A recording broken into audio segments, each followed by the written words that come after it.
أعوذ بالله من الشيطان الرجيم. بسم الله الرحمن الرحيم.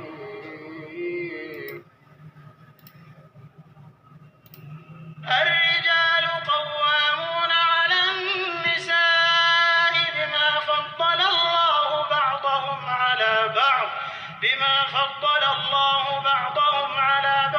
وبما أنفقوا من أموالهم فالصالحات قانتات حافظات للغيب بما حفظ الله واللاتي تخافون نشوزهن فعظوهن واهجروهن في المضاجع واضربوهن فإن أطعنكم فلا تبغوا عليهن سبيلا إن الله كان عليا كبيرا.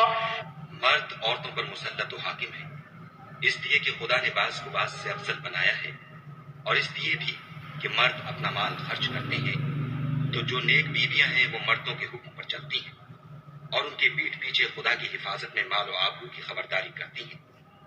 اور جن عورتوں کی نسبت تمہیں معلوم ہو کہ سرکشی اور بدخوئی کرنے لگی ہیں تو پہلے ان کو زبانی سمجھاؤ، اگر نہ سمجھیں تو پھر ان کے ساتھ سونا ترک کر دو، اگر اس پر بھی باز نہ آئے تو زد و کوب کرو، اور اگر فرما بردار ہو جائیں تو پھر ان کو ایذا دینے کا کوئی بہانہ مت ڈھونڈو، بے شک خدا سب سے اعلیٰ اور جلیل القدر ہے.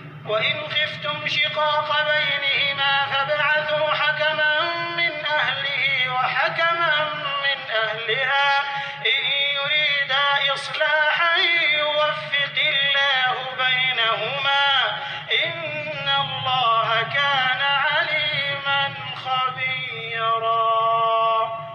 اور اگر تم کو معلوم ہو کہ میاں بیوی میں انبن ہے تو ایک منصف مرد کے خاندان میں سے اور ایک منصف عورت کے خاندان میں سے مقرر کرو.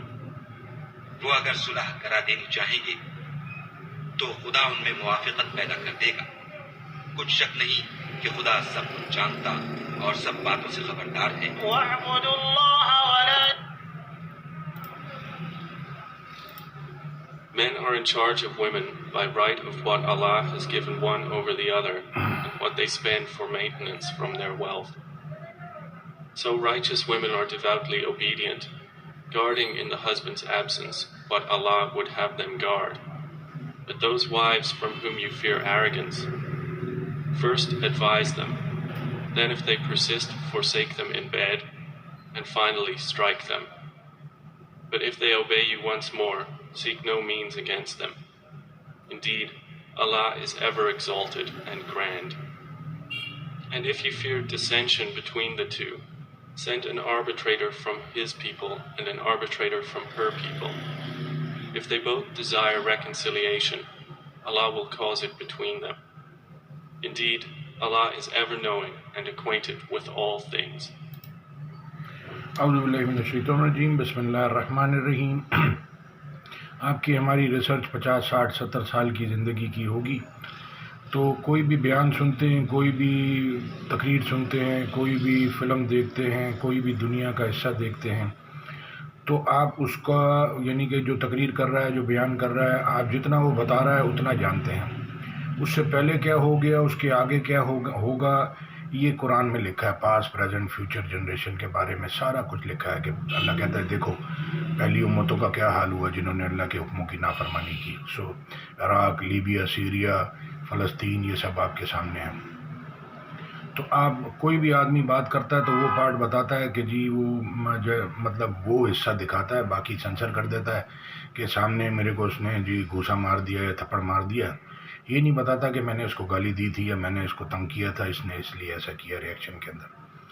تو اب یہ جہاں سے آپ نے آنکھ کھولی، ہم نے یاسین میں اس کا ذکر ہے کہ جیسے ہم نے اپنے باپ دادا کو پایا ہم تو ایسے ہی کریں گے. تو یہ جتنی بھی لڑائیاں ہیں میاں بیوی کی، ساس بہو کی اور سارے لوگوں کی، یہ جہالت کی نشانی ہے. اور انہوں نے دین کو نہیں پڑھا، انہوں نے سائنس کامرس آرٹس پڑھی، اور جیسے ان کے باپ دادا زندگی گزار کے گئے، جس نے جو دیکھا سنا وہ اس کے اندر سے نکل رہا ہے. کسی نے گالم گلوچ سنا تو وہ پھر گالیاں دیتا ہے، کسی نے دیکھا شوہر کو بیوی مار رہی ہے اس نے بھی وہی شروع کر دیا.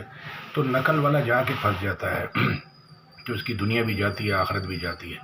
تو لہٰذا جو ہے وہ اعمال کریں سوچ سمجھ کے، کیونکہ نئی نسل آپ کو ہم کو دیکھ رہی ہے، پھر وہ بھی یہ کرے گی، تو پھر آپ میں اور باقی لوگوں میں کوئی فرق نہیں رہا۔ اللہ کہہ رہا ہے بہت کم علم والے، بہت کم ایمان والے لوگ ہیں، یعنی کہ اللہ چاہتا ہے جس کو چاہتا ہے ہدایت دیتا ہے، پھر اس کو خاص کر لیتا ہے، یعنی کہ اس کو اپنی رحمت میں داخل کر لیتا ہے۔ انبیاء علیہ السلام، صدیقین، شہداء، صالحین، یہ 4 کیٹیگری اللہ کی ٹاپ کی ہے۔ باقی یہ سارے نقل پہ جتنے بھی اعمال کر رہے ہیں تو یہ اللہ نے جو نہیں بتائے ان پہ نہ کچھ اجر ہے، اور ان کی دنیا بھی خراب ہے اور ان کی آخرت بھی خراب ہے۔ ایک جگہ اللہ کہتے ہیں، وہ آیت میں ڈھونڈ رہا تھا ملی نہیں، کفر کرنے والے ظالم بے انصاف لوگوں کو دنیا اور آخرت میں ذلت کا عذاب ہوگا۔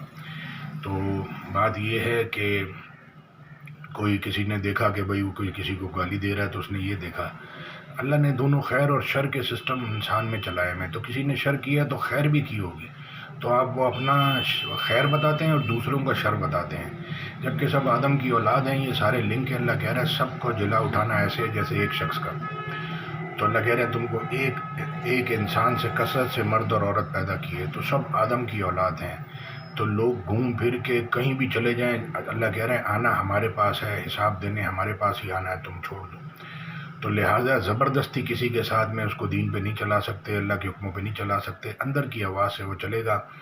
آپ اندر کی آواز سے چلتے ہیں، جب قرآن پورا اندر جائے گا تو پھر اللہ آپ کو راستہ دکھائے گا، نہیں تو آپ اپنی مارتے رہیں اس طرف یا اس طرف یا یوں یا یوں یا یوں، تو آپ کے حکم چلنے والے نہیں۔ دنیا میں اللہ کے حکم چلتے ہیں، ہماری تو باڈی بھی ہمارے کنٹرول میں نہیں ہے، اگر اللہ پیشاب پوٹی بند کر دے تو کوئی نکال نہیں سکتا، ڈاکٹر بھی کچھ نہیں کر سکتا، تو لہٰذا یہ سانس اور یہ ساری چیزیں اللہ چلا رہا ہے۔ تو اللہ کہہ رہا ہے اس وقت سے پہلے کہ اللہ کی پکڑ آئے، اس سے پہلے ہم تمہارے منہ بگاڑ کے پیچھے پیٹھ کی طرف کر دیں، اللہ کی طرف رجوع کر لیں اور اللہ کی بات سن لیں، کیونکہ جس نے اللہ کی پکڑ نہیں دیکھی وہ چھلانگیں مارتا ہے، اور جس نے دیکھی ہے وہ ڈر کے چلتا ہے، وہ پھر ڈر کے بات کرتا ہے۔